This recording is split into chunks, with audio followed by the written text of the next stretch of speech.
ममे वांसो जीवलोके जीवभूतः सनातनः। जीव ब्रह्म का अंश होते हुए मुक्त होने पर भी माया के बस में फंसकर बंद हो गया।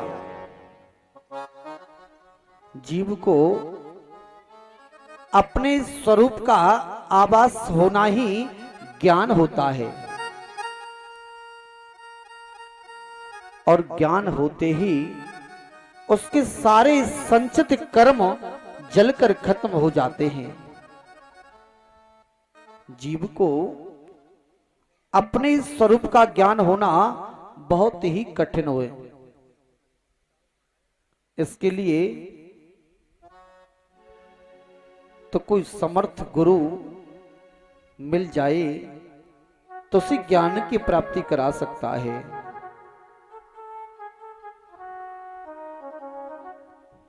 जब गुरु आत्मबोध करा देते हैं तभी हमें अपने स्वरूप की पहचान होती है।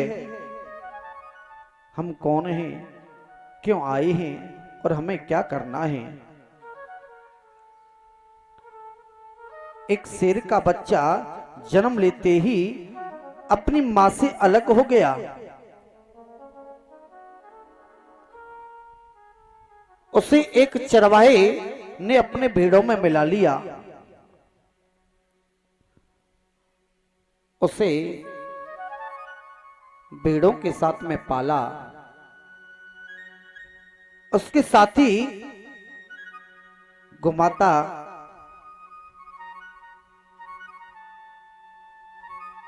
अज्ञानवास वह शेर अपने आप को भेड़ों के साथ रहते रहते भेड़ मानने लगा अज्ञान के कारण। एक बार शेर घूमते घूमते भेड़ों की टोली के नजदीक आया जिसमें शेर का बच्चा विचरण कर रहा है। शेर को देखकर भेड़ें भागने लगी हैं और उन भेड़ों को देखकर शेर का बच्चा भी भाग रहा है। शेर ने यह देखा तो उसे बड़ा आश्चर्य हुआ कि मुझे देखकर भेड़ भागी ये तो ठीक है, लेकिन मुझे देखकर ये शेर क्यों भागा ये ठीक नहीं है।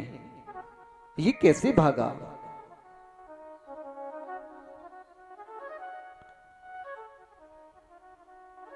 दौड़कर शेर ने उस शेर के बच्चे को पकड़ लिया। उस शेर का बच्चा गिड़गिड़ाने लगा, मैं भेड़ हूं, मुझे छोड़ दो ना।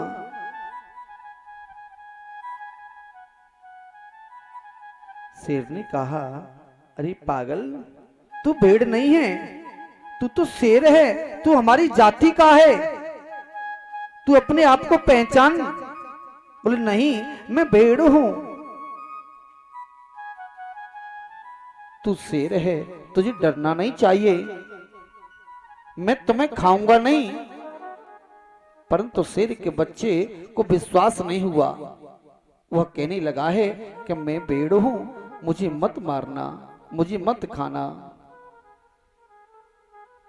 फिर उस बच्चे को एक तालाब के पास लेकर गया है शेर और कहने लगा, पानी में देख अपने स्वरूप को, तेरा मोह और मेरा मोह एक जैसा दिखाई दे रहा है या नहीं है। उस शेर के बच्चे ने जब तालाब में झांक कर देखा है तो अपने स्वरूप की उसको पहचान हो गई है। एकदम गर्जना करने लगा है। उसी समय वह भय मुक्त हो गया और शेर के साथ में चल देता है भेड़ों के झुंड को छोड़कर। यही दशा सज्जनों जीव की होती है। जैसे सूर्य की किरणें सूर्य से अलग होकर सारे जगत में फैल जाती हैं, उसी तरह जीव भी अनादि काल से ब्रह्म से अलग हो गया है। जैसे बादलों का पानी बिल्कुल स्वच्छ होता है, बिल्कुल निर्मल होता है, पर जैसे ही उसकी बूंदें आकाश में से पृथ्वी की तरफ बढ़ती हैं, उसमें ऑक्सीजन, नाइट्रोजन आदि सब मिल जाते हैं और पृथ्वी पर वह गिरने लगते हैं।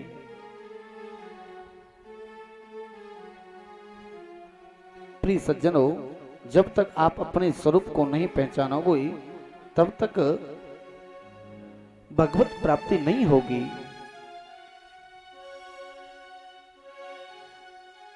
अनेक बिंदुओं को मिलने से नदी बनती है, पर नदी पृथ्वी के कई क्षारों और मलिन तत्वों को इकट्ठा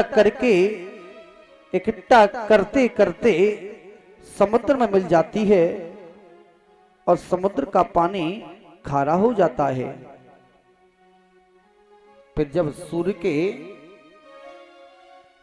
बाष्पीकरण होता है तो ऊपर जाकर बादल बनकर अपने असली स्थान पर पहुंचकर पवित्र बनता है। इस प्रकार जीव अनादि काल से ब्रह्म से छोटा पड़ गया है। संसार में माया से संपर्क में आने से अविद्यावश मलिनता को प्राप्त होता जाता है।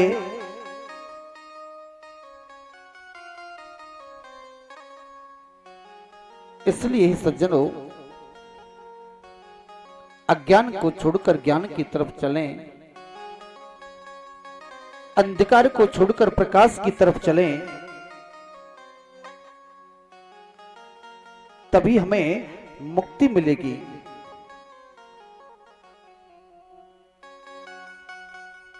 अगर इस संसार के झमेलों में लगे रहोगे तो जैसे आए हैं वैसे ही जाना पड़ेगा। न कुछ व्यक्ति लेकर आता है, न कुछ लेकर जाता है। जो कुछ पाया यहां पर पाया और जो कुछ खोया यहां पर खोया। साथ में बुराई और भलाई जाती है, बस सब कुछ यहीं पर रह जाता है।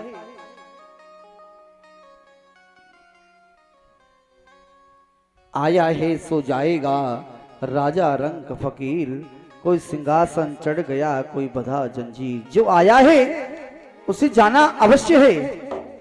कोई शुभ कर्म करके प्रभु के परम पद को प्राप्त कर लेता है और कोई अशुभ कर्म करके नीच योनि में जाकर गिरता है। इसलिए व्यक्ति को ऐसे ऐसे शुभ कर्म करने चाहिए कि दुनिया उसे याद करे। न कुछ लेकर आए न कुछ लेकर जाएंगे। दो चोर रात्रि में चोर